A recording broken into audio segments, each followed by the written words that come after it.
எட்டி கொஞ்சம் தள்ளி நில்லு மானே, இல்ல எக்கச்சக்கமாகி போகும் தானே. பரவாயில்ல, உள்ளதெல்லாம் சொல்லி குட்டேன் நானே, அட ஊடல் என்ன கூடல் என்ன மானே.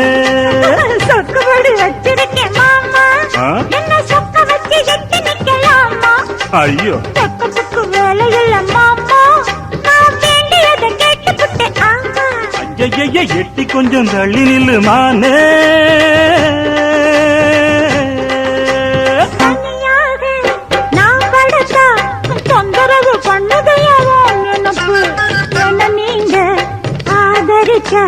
விட்டு விட்டு ஓடுமையா தவிப்பு. அறியாத சின்ன பொண்ணு, அச்சம் கொஞ்சம் நாணம் கொஞ்சம் வேணும் அம்மா. புரியாத மோகத்துல புத்தி தடுமாறி விடக்கூடும் அம்மா.